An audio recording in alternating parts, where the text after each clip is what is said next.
everybody, welcome to my channel.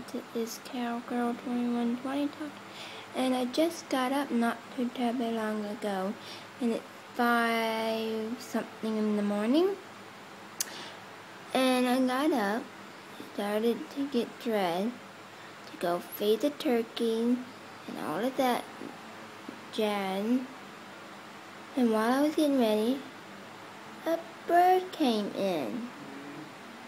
Bird flew in, and I managed to grab it to go and take it outside. But look at it. It's a brown bird, I believe, a little bitty bird. Came in very tired, but it's breathing very hard. So it's very scared, so I better go and put it outside.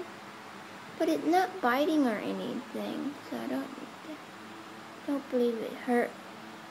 Just tired. So let's go and let it out.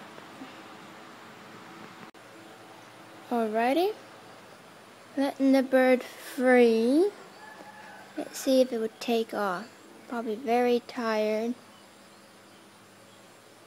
but let's see.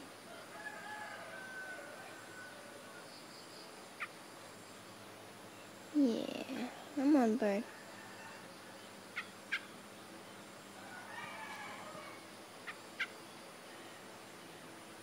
Come on. Come on, birdie. Oh, there it goes. It took off.